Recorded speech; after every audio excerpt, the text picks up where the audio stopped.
ये पत्थर लगाया है ना, ये अंदर से खाली है, तो सारे खजानों को इन्हीं दीवारों के अंदर रखा जाता था, तो इसी को बोला जाता है खजाना महल। और खजाना सब धर्मों से ऊपर है और सबके लिए है। तो बादशाह अकबर ने ये एक धर्म बनाया था, दीन इलाही, इसी कॉम्प्लेक्स के अंदर। और धर्म बनाने के बाद उसकी याद में यहाँ जो पिलर्स पर जो कार्विंग्स हो रही है, ये कोई आम साधारण कार्विंग्स नहीं है, ये दरअसल हर यहाँ से बादशाह अकबर अपने मंत्रियों के साथ डिस्कशन करने के बाद एग्जिट इसी पॉइंट से होते थे। और यहाँ से ये एंट्रेंस है वो बाहर जाने का, जहाँ पर बादशाह अकबर और उनके मंत्री बैठकर लोगों के बीच में न्याय करते थे।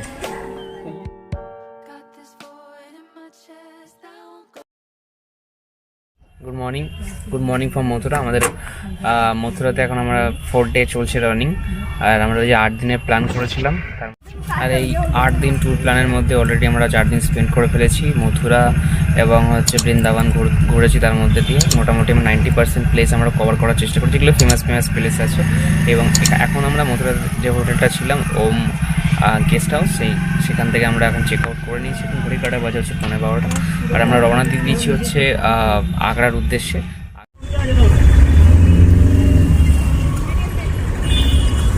আর এটা হচ্ছে স্টেট ব্যাংক চৌরাহা। তোমরা যদি এখানে আসো অবশ্যই কিন্তু এই সব জায়গাগুলোর মধ্যেই হোটেল নেওয়ার চেষ্টা করো, তাহলে কিন্তু এইখান থেকে কমফোর্টেবল তোমরা সবসময় গাড়ি বা আদার্স কোনো জিনিসগুলো পেয়ে যাবে, যার ফলে তোমরা ইজিলি বৃন্দাবন, মথুরা ভালো ভালো জায়গাগুলো স্পটগুলো করতে পারো। তো আমরা এখন ফার্স্ট স্পটে যাচ্ছি, যার নাম হচ্ছে ফতেহপুর সিকরি।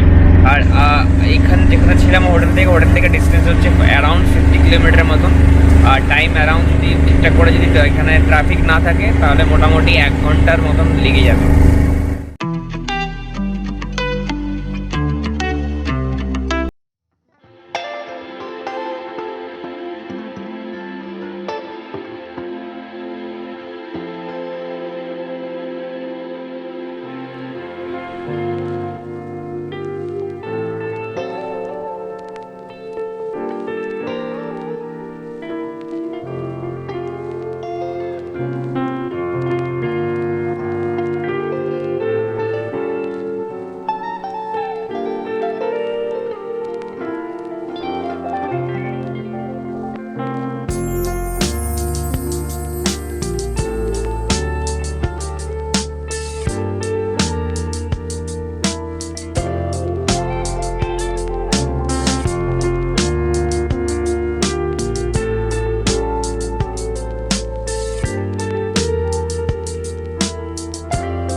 সেই এরিয়াগুলোতে ঘুরতে গেলে আপনাদের অবশ্যই কিন্তু গাইড মাস্ট বি লাগবে, আর আমরাও অবশ্যই গাইড নিয়ে নিয়েছি। আর কিন্তু গাইডের জন্য কিন্তু বার্গেনিংটা ঠিকঠাক করে নেবেন, কত টাকা দিতে হবে, কারণ এখানে চাইবে অনেক টাকা, আর গভর্নমেন্ট রেট হিসাবে যেটা আছে সেটা কিন্তু এখানে ঠিকঠাক করে মানা হয় না, আর মানা হলে কিন্তু আপনাদেরই পকেট দিয়ে যাবে।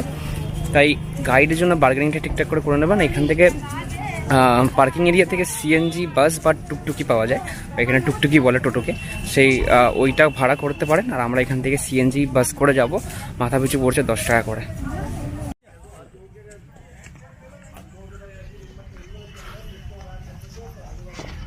दीवाने आम बना हुआ है, तो वहाँ पर आप लोगों को लाइन वाइन में नहीं लगना पड़ेगा। ठीक।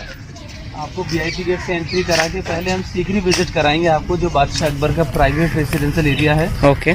जहाँ पर महल बने हुए हैं और बादशाह अकबर का राजबाड़ी है। और उसके बाद हमारा जो भाई है ना, वो आपको गुरुबाड़ी दिखाएगा। ठीक। ये बस है, इससे चलेंगे गवर्नमेंट के बस से। ओके ओके ठीक।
यहाँ पर हैं, इस जगह को फतेहपुर सीकरी बोला जाता है। बेसिकली ये दो भागों में बांटा गया है। तो जहाँ पर अभी आप लोग हैं, इसको सीकरी बोलते हैं। Sikri is the private residential area of Akbar. इसके बाद आप लोग फतेहपुर जाएंगे, जो बादशाह अकबर का गुरुजी का दरगाह है वहाँ। तो 450 बरस पहले यहाँ देखने के लिए कुछ भी नहीं था।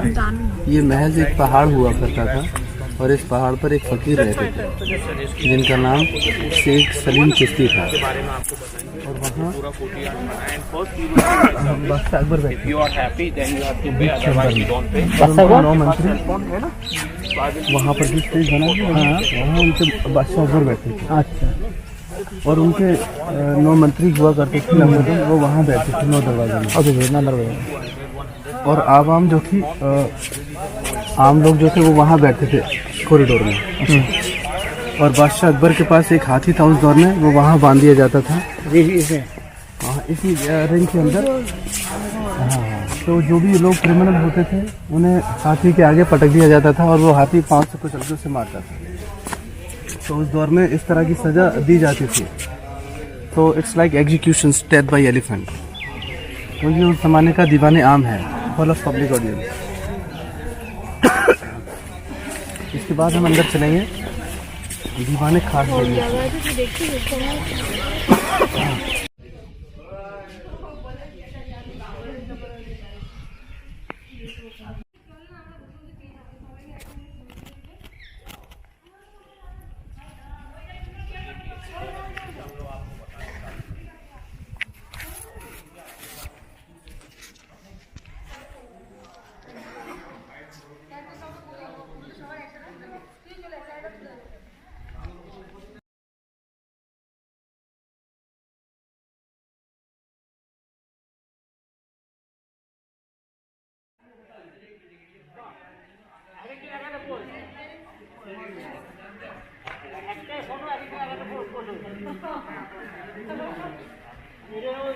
आप लोग थोड़ा करीब आगे। फतेहपुर सीकरी से नाम से जाना जाता है और 450 बरस पहले यहाँ देखने के लिए कुछ नहीं था। ये महज एक पहाड़ हुआ करता था।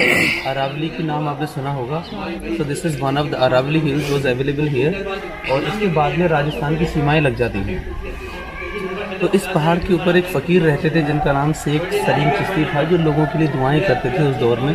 और बादशाह अकबर मुग़लों में तीसरे राजा थे, जिनकी 3 रानियाँ अलग अलग धर्मों से थी, लेकिन तीनों रानियों से उनको कोई औलाद नहीं थी। पर बादशाह अकबर को बेटे की ज़रूरत थी, क्योंकि उनका एम्पायर काफ़ी बड़ा था। उसे संभालने के लिए बादशाह अकबर ने हर धार्मिक जगहों पर दुआएं की कि मुझे बेटा हो जाए। अनफॉर्चुनेटली बावजूद दुआओं के उन्हें कोई बेटा नहीं मिला। तो बादशाह अकबर बेहद उदास हुए और एक दिन अपने महल में सो रहे थे और उन्हें रात में सपना हुआ अचानक कि शहंशाह सीकरी के पहाड़ पर एक फ़कीर लोगों के लिए दुआ करता है, वहाँ चले गए। तो बादशाह अकबर यहाँ चलकर आए और उन्होंने पीर बाबा से बेटे होने के लिए दरख्वास्त की। तो पीर बाबा ने कहा कि ए शहंशाह, हम तो पीर फ़कीर लोग हैं, हमारा काम दुआ करने का है। मैं दुआ तो करूँगा, लेकिन मेरी एक शर्त है। मेरी दुआओं के बाद जब भी आपको किसी भी रानी से बेटा होगा तो उस बेटे का नाम आपको सलीम रखना पड़ेगा। ये शर्त बादशाह अकबर को पीर बाबा ने कहने के लिए कहा, तो अकबर बादशाह ने उसको मंजूर कर दिया और पीर बाबा ने उनके लिए दुआ की। तो उनकी दुआओं के बाद महारानी जोधाबाई, उनकी जो तीसरी रानी थी, she was the third wife of Akbar, उनसे उनको बेटा हुआ जिसका नाम उन्होंने शहजादा सलीम रखा। आपने शायद सुना होगा सलीम और अनारकली का लव स्टोरी। हाँ जी। इट वॉज हैपन हियर, यहाँ पर ही हुआ था। ये वही सलीम है, लेकिन सलीम को दूसरा नाम दिया गया था बादशाह अकबर के द्वारा, जहांगीर।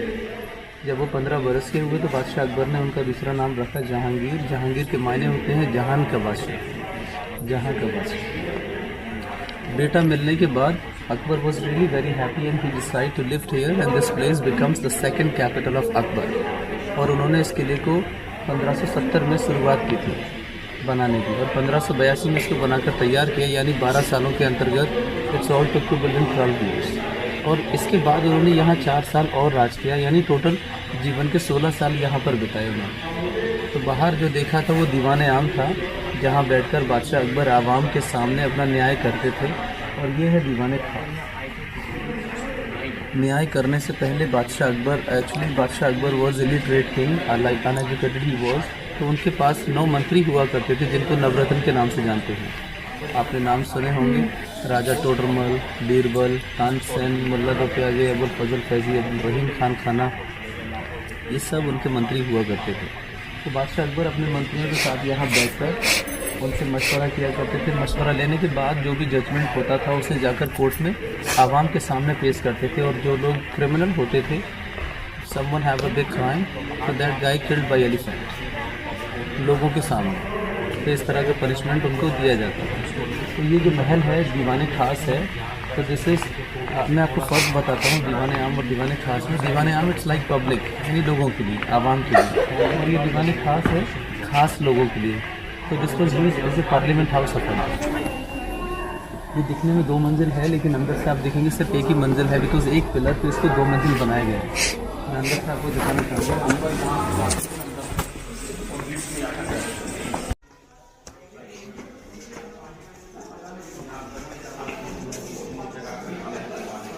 होता था तो वहाँ इस पिलर के ऊपर बीचों बीच में जाकर बादशाह अकबर बैठा करते थे, और उनके 9 मंत्री इस तरह से बालकनी में जाकर बैठते थे, और बादशाह अकबर उनसे मशवरा लेते थे। बिकॉज बादशाह अकबर इकलौते ऐसे राजा थे सारे मुल्कों में जो सारे धर्मों का सम्मान किया करते थे, सारे धर्मों को मानते थे, और मशवरे में वो भरोसा रखते थे, एडवाइस। तो ही वॉज इलिटरेट किंग, लेकिन उनके मशवरे मंत्रियों से अक्सर हुआ करते थे। तो बादशाह अकबर यहाँ बैठकर उनसे मशवरा किया करते थे, और वो कैसे कहते हैं कि मशवरे में खैर है। अगर आप किसी से मशवरा करने जाते हैं तो आपको ज़रूर ऑब्वियसली अच्छी राय मिलेगी लोगों से, और आप ओवर कॉन्फिडेंट में खुद फैसला करेंगे तो कभी कभी गलत हो जाता है। तो इसलिए बादशाह अकबर अपने मंत्रियों के साथ बैठकर डिस्कस करते थे और उसे कोर्ट में जाकर इम्प्लीमेंट किया करते थे। तो बादशाह अकबर ने जब यहाँ 16 साल बिताए, और during the 16 years of his life he was really face lot of problems, जैसे कि हिंदू मुस्लिम का डिस्क्रिमिनेशन जो आज भी है, उस दौर में भी हुआ था। तो बादशाह अकबर ने इस मुद्दे को किस तरह से सुलझाया, ये आप ज़रा गौर फरमाइएगा। उस दौर में जब हिंदू मुस्लिम्स का विवाद होने लगा, he was not very happy and Akbar try his best to stop this, but he was not successfully to stop this. तो बादशाह अकबर ने एक दिन इमरजेंसी अपने मंत्रियों के साथ यहाँ मीटिंग की और कहा कि आज आप लोगों का इम्तिहान है, today is a big test of all of you. तो सारे मंत्री इसी बात को लेकर घबरा गए कि आज पता नहीं क्या होने वाला है। तो बादशाह अकबर ने कहा कि आज मैं ये जानना चाहता हूँ कि मेरे मंत्रालय में ऐसा कौन सा मंत्री है जो मुझे इस बात का मशवरा देगा कि हिंदू और मुस्लिम्स के विवाद और भेदभाव को कैसे खत्म करें। तो इसका रास्ता किसी के पास नहीं है, क्योंकि ये एक ऐसा है धार्मिक, अगर आप इसमें हाथ डालेंगे तो जम जाएगा, क्योंकि धर्म सबसे ज़्यादा स्ट्रॉन्ग है और सबसे ज़्यादा मानने वाली चीज़ है। तो बादशाह अकबर के सारे मंत्री सस्पेंस में रहे। तो बीरबल ने जवाब दिया कि जहाँ बना मैं कुछ कहना चाहता हूँ। तो बादशाह अकबर ने कहा कि बोलो बीरबल, मुझे भरोसा है कि तुम ही एक ऐसे मंत्री हो जो मुझे मशवरा दे सकते हो। Birbal said to the Akbar कि अगर normally if you said to the Hindu Muslims or Hindu community to follow Islam religion is not possible, or if you said to the Muslims to follow Hindu religion is not possible, they will not follow each other. अगर आप लोग इन सबके दिलों को जगह बनानी है और एक दूसरे के दिल के लिए मोहब्बत पैदा करनी है तो आपको एक नया धर्म बनाना पड़ेगा। तो बादशाह अकबर ने इस बात को संज्ञान में लिया और एक नया धर्म बनाया ऐसी जगह पर, और उस धर्म का नाम रखा दीन ए इलाही, दीन इलाही। मैं बताना चाहूँगा what is the definition of Din Ilahi, what is the meaning of Din Ilahi. दीन बोलते हैं धर्म को, ए मीन्स वन, इलाही मीन्स गॉड। दीन ए Ilahi, it means for all religion God is one, यानी सारे धर्मों का भगवान ईश्वर एक है। ये इसके मायने थे। और वो धर्म जब बनाया गया था तो न वो हिंदू धर्म से था, न मुस्लिम धर्म से ताल्लुक़ रखता था, न वो क्रिश्चियन से था। It was belong only to the humanity, और इंसानियत सब धर्मों से ऊपर है और सबके लिए है। तो बादशाह अकबर ने ये एक धर्म बनाया था दीन इलाही इसी कॉम्प्लेक्स के अंदर, और धर्म बनाने के बाद उसकी याद में यहाँ जो पिलर्स पर जो कार्विंग्स हो रही है, ये कोई आम साधारण कार्विंग्स नहीं है, ये दरअसल हर धर्म से ताल्लुक़ रखने वाली कार्विंग्स है। आप बॉटम में देखेंगे, this is the Mughal architectures. अक्सर आपने देखा होगा बड़ी बड़ी सुराई और हुक्के उनके पास हुआ करते थे, तो this is the Mughal architectures. ये दूसरा वाला जो है वो हिंदू आर्किटेक्चर्स है, जहाँ भगवान अपने मुकुट को पहनते थे। ये देखिए आप सिमिलर बनाया गया है। उसके ऊपर आप जाएंगे, आपको प्लस का निशान दिखाई देगा, क्रॉस शेप। आपको क्रॉस शेप दिख रहा है, ये जीसस कैथोलिक है। और उससे ऊपर जाएंगे थोड़ा सा, यू कैन सी इस इस्लामिक आर्किटेक्चर्स, वो डोम्स नजर आएगा मस्जिद के जैसे। और उससे ऊपर जाएंगे जिगजैग है, ये टर्किश आर्किटेक्चर है। उससे ऊपर दर जाएंगे वो बुद्धिज्म और वो जैनिज्म है। सारे धर्मों के एक एक सिंबल्स को यहाँ पर कंबाइन किया है, मिक्स करके एक धर्म बनाया है दीन इलाही। सारे धर्मों का भगवान एक है, क्योंकि सारे धर्मों से पहले इंसानियत का धर्म है, बाद में बनाए गए हैं हिंदू और मुस्लिम। अच्छा, मेरा एक क्वेश्चन है, इसका ऊपर जाने का सीढ़ी का है? हाँ देखिए वो रास्ता है।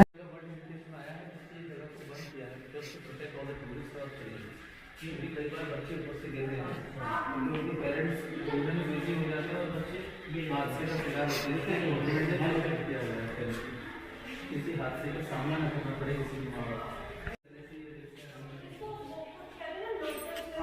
बनाया गया है दादा, उधर से लीजिए फोटो, बना अच्छा आएगा।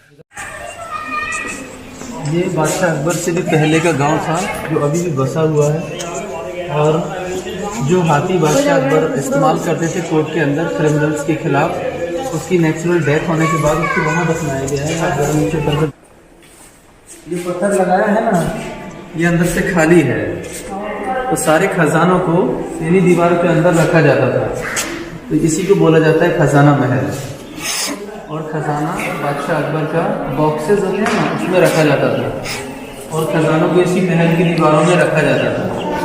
दीवार अंदर से खोलना है, उससे खोला। ये देखिए पत्थर रखा है मैंने यहाँ, तो पत्थर को हटाया जाता था और हटा के ये पूरा खाली है नीचे। मतलब ये खुलता है? हाँ खुलता है ना, ये अलग से रखा गया है।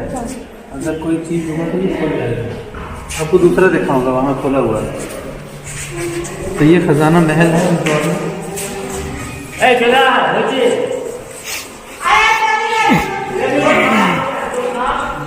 खुला हुआ है, ये खुला है। यहाँ देखिए आप, ये खजाना महल है जहाँ पर खजाने को रखा जाता था। ये दीवारें खाली हैं अंदर से, आप देखें। बेसिकली ये खजाना महल ही है, लेकिन इसको by mistake hide and seek palace भी बोला जाता है, क्योंकि बादशाह अकबर अपनी ये जगह बहुत परफेक्ट है वो गेम के लिए। बहुत सारे राजा हैं तो यहाँ पर लोग का गेम के लिए आते थे, वो तीनों राजा का। तो that is why called also hide and seek palace, but originally this is treasury house, अभी भी मौजूद है यहाँ पर।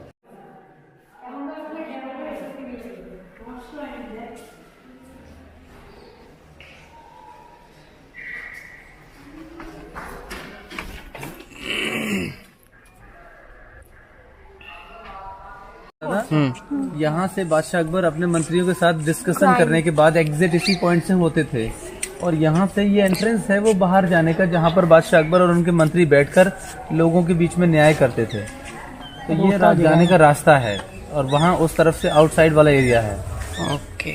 आपको मैं दिखाऊंगा सब चीज़, आप आइए।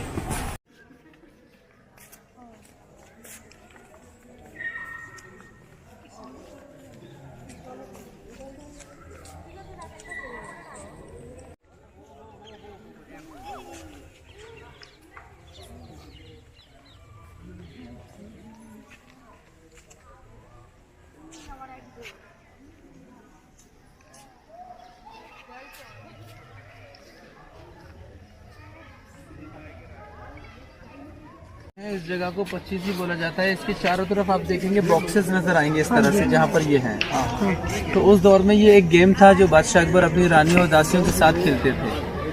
और इन बॉक्सेस में फिगर यूज नहीं करते थे, वो दासियों को खड़ा करते थे और बीच में जो शाही पत्थर पर लगा हुआ है स्टेज, वहाँ पर वो अपने गुटके को, डाइस को डाला करते थे। तो लेडीज एक बॉक्स से दूसरे बॉक्स में जाकर अपनी चाल को पूरा करते थे। So this was a human chess. Akbar play for entertainment. उस दौर में ये ह्यूमन चेस के जैसा गेम था, बादशाह अकबर इसे खेलते थे उस दौर में। ये क्रॉस का क्या मतलब है? ये क्रॉस में अगर हैं तो आपको कोई डेड नहीं कर सकता है, यू आर सेफ।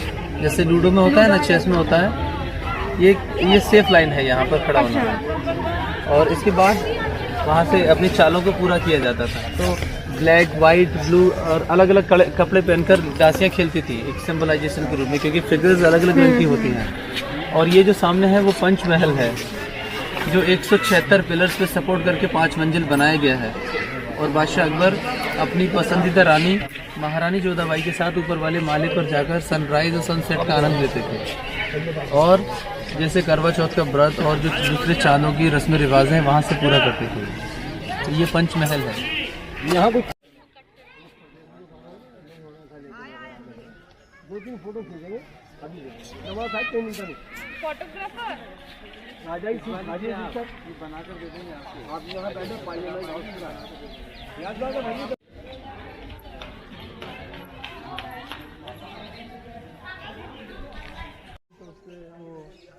मसाले जलते थे। हाँ, टाइल्स लगते थे, मसाले का टाइल्स होता था, उसी टाइप के वो टाइल्स लगाए गए और खूबसूरत डिजाइन भी दिया गया था। और ये डाइनिंग हॉल है। जब वो पूरी फैमिली खाना खाने के लिए आती थी तो हवा के जरिए खुशबू अंदर आती थी। ये उनके स्टैंडर्ड में था, खाने के साथ खुशबू का मजा लेना ये मुगलों के स्टैंडर्ड में था।